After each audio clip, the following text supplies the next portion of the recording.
All right, we've been listening to our local affiliate there in Oklahoma and watching here as a dangerous tornado is being formed over northeastern Tulsa.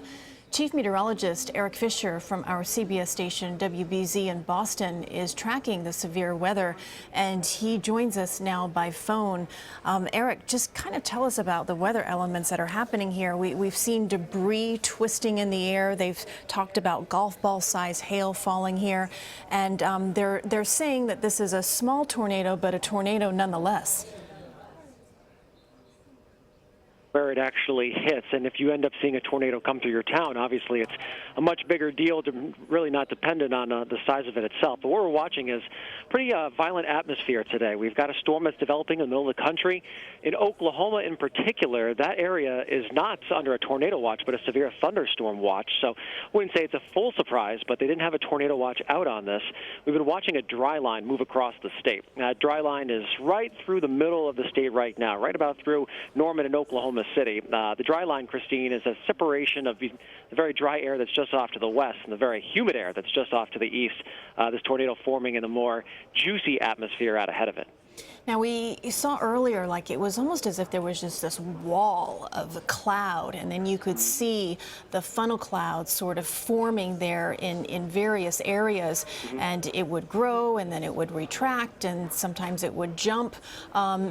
This is all, you know, and now it's in a residential area as well. I know that this is somewhat common for the folks that live in this area, but talk about what it feels like in these type of conditions to be there on the ground. I mean, it's both frustrating and terrifying when you look at it, because you've got a storm, in this particular case, a storm that's been kind of, like you said, oscillating back and forth. We've seen a very strong supercell thunderstorm, and the whole storm itself is rotating. We've seen that wall cloud, which is the part of the cloud that's hanging down out of the main thunderstorm, and at times we've seen that funnel cloud come all the way down and extend to the surface. That's your tornado. When it touches down to the ground, that's when you have a tornado that's on the ground. But it's been bouncing back and forth a little bit, and so if you're in one of these areas, you know, you're heeding the warnings. Tornado warning comes out, you're getting to a safe shelter, lowest level of the house, basement if you have it, and you're waiting till these storms move through, and you're hoping for the best, that it stays out into a more open territory. And really, it's that flying debris that's a main concern too, right, Eric? Well, a lot of the times, a lot of injuries from tornadoes can happen from the debris that's being tossed by it and not by the tornado itself. Obviously, debris can fall well outside of the actual tornado. In some cases, hundreds of yards, if not more than a quarter mile away from that storm, you've still got debris flying around. So when you have strong winds, you have projectiles in the air. That's why you're telling everyone to get to that interior room at the lowest level of the house, away from the windows, because you don't want any of that debris coming through one of the windows and potentially harming somebody. You know, we're seeing some flashes of light here from these live pictures from our affiliate, and I can't say for sure whether if it's lightning or maybe if it's even transformers that could be exploding, but we definitely see some rotation here on the ground, Eric. I'm not sure if you can see the pictures as I'm talking to you, but this is definitely, it looks to be in more of a residential area. This is the start of tornado season. How does El Nino affect all of this?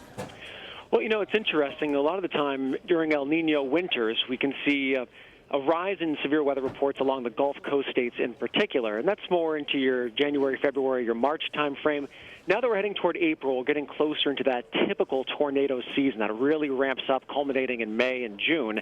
Now, typically in a big El Nino year, you might get a little bit of a break in the early spring, and you get a backloaded severe season. So it ends up being busier at the end of spring, but that doesn't mean you can't have these outbreaks of severe weather from time to time. And from today into tonight into tomorrow, we're expecting more storms like this to produce large hail and tornadoes, and just urging everyone to stay weather aware and respect the weather, as we're going to have some dangerous storms over these next 48 hours. If you're just joining us, we're looking at live pictures here from the Tulsa area of Oklahoma, particularly in Nowata and Owasso, where there are now tornadoes on the ground. You can see here in some of these pictures, I know they're a bit murky, but you can see some flashes of light.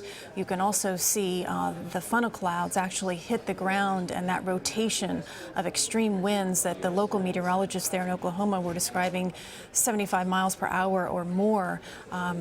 in the rotation of the wind. They're seeing debris twisting in the air. They're dealing with hail. They're dealing with thunderstorms. And this is the start of tornado season. Eric, can you talk a little bit more about this particular storm over the area? And is it a slow-moving system? Are the folks in this area going to have some relief here in the next half an hour or so? Well, we're under kind of a round one situation right now. So the severe storms that we have firing up at this point, they're going to start to track a little farther eastward as we head through the course of the night over toward places in Missouri and into Arkansas, Louisiana, and eventually over toward areas of Mississippi and Alabama during the overnight hours. And then we're going to a little bit of a break tomorrow morning. And then as the atmosphere refuels, we start heating it back up again. We'll get another round of severe storms tomorrow. The good news is tomorrow's storms will be well removed from where we're seeing them right now. So Oklahoma, after tonight, those storms will track east for most of Texas. They're going to track east. The main area we'll watch tomorrow is around the Mississippi Valley, especially the mid and lower Mississippi valleys. That's where we could see some more tornadoes, certainly some very large hail expected tomorrow. We want to show our viewers here some new video that was posted on Twitter. I believe it was near the airport.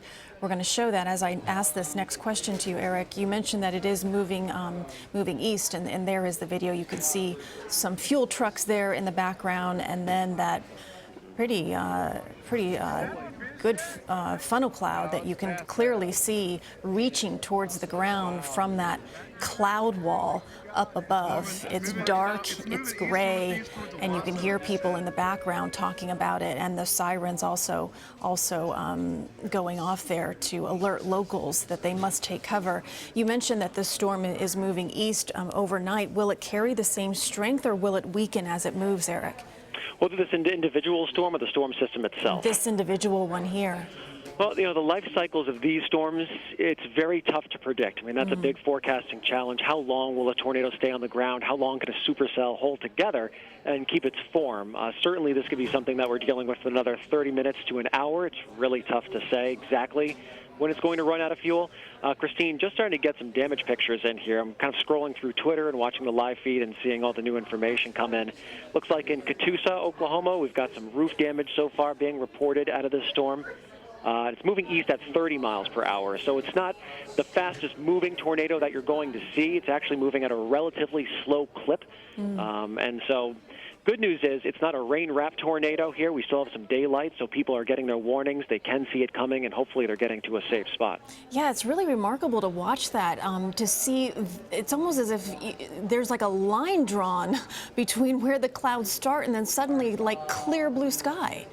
Yeah, this is, one of your more classic-looking supercells. You've got your formation of the storm where you can see the whole storm itself spinning. You've got that lowering of the cloud base. That's your wall cloud hanging down out of the storm. And then you've got your tornado extending down from that wall cloud. And all around it, you're surrounded by light. And we've seen some really dramatic images from the chopper there of the sun in the background going down. It's fire red and backlighting the whole storm itself. So the chasers are getting a really good look at this, and hopefully anyone in the path is seeing that video and knowing they have a serious situation moving toward them.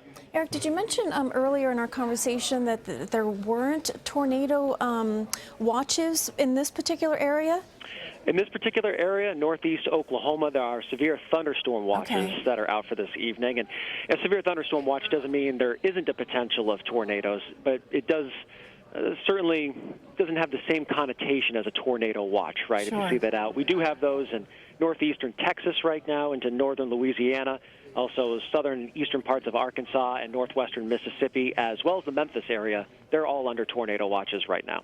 So in a situation like this, I mean, what's the biggest challenge for a meteorologist? For a meteorologist, it's just keeping your cool. It's making sure the right information is getting out to the people who need it to make sure they stay out of harm's way. And it's just staying with an evolving situation. A lot of times you're watching the local news, and they're giving their warnings, and they're going to be on for a long time. And sometimes the tornado's not going to be on the ground. Sometimes it will be. People just need to be patient and know that things are always changing with these storms. The tornado can come or go really at a moment's notice. And the bottom line is that everyone's just working to make sure that the best information is getting out there. In your career, have you had the experience of being in a tornado or being around one at least? Around one, yes. Yeah. I can say that certainly it's a frightening experience, especially if you're in a part of the country where you don't see them too frequently. A lot of people outside Tulsa they are all too familiar with hearing the tornado sirens going off in town. That can be a very eerie feeling for sure. But when you have tornadoes in this part of the country in particular, people are so familiar with the process. They kind of know what to do. They know the right steps. And hopefully we don't have any sad stories to share by the end of tonight. Is it true that it sounds somewhat like a freight train?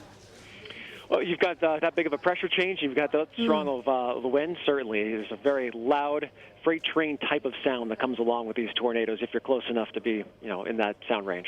So they were describing, the local meteorologist there, this as an EF0 or an EF1 tornado with winds of 70 miles per hour or more. I'm sorry to not be an expert on this, but what type of damage? I mean, is this the type of wind that could just rip a roof right off and take down power lines and poles? Certainly. Now, the thing here is that I've seen this happen a few times over the last couple of years. You really can't tell if it's an EF0, EF1, EF2 until you do a damage survey. The whole EF scale, which is the Enhanced Fujita scale, is based on damage assessments. Basically, a crew has to go out and see what the storm did, and that's how we figure out exactly how strong those winds were. You can kind of guesstimate based on radar signatures how fast the wind speeds are going, but you don't know for sure until you get really on the ground. That being said, winds over 70 miles per hour, certainly enough to take the top of a roof off, to throw a car, to bring down power lines. There's a lot of power in even the lower-end tornado. Wow, we're actually seeing some explosions. It could be just power transformers and such there in the background. But, as we're talking about this and what these winds are capable of, we're seeing it here in these pictures on Periscope that we're airing right now. And you see flashes of light. It also got very dark all of a sudden, where there is no sunlight there in the distance. Well, we're at the 8 o'clock hour now, and the sun's going down, and then it becomes a lot more dangerous once we get past sunset, because your chasers, a lot of them are not going to chase anymore. Some of them will stay on the road, but it's a lot more dangerous proposition when you don't have any daylight to see that tornado that's coming through. And in general, once you get into the overnight, a lot of people, maybe if they're far away from the Tulsa area, they're kind of down the road from these storms, you get into your nighttime routine. Some people go to bed. If you don't have a weather radio, it's tougher to get those warnings out. So we always say those nighttime tornadoes are the most dangerous, and some of these could last into the overnight. And Christine, the latest tornado warning here is until 8:15 Central Time for central Rogers County for that tornado that's moving east at 30. All right, so if you're just joining us here, we have Eric Fisher, the chief meteorologist from WBZ-TV in Boston, and he is helping us and walking us through what is happening here in the Tulsa, Oklahoma area. They have active tornadoes on the ground, and you can see here from the pictures that it is very, very dark now in this area. Just a few minutes ago, we did see some sunlight there on the horizon, but now it is definitely a very dark, dark atmosphere, and that wall of cloud that was so clear before is hard to see from some of these pictures. But we've been seeing transformers blowing up in the background. We've seen lightning and definitely debris being turned up in these tornadoes that are forming there.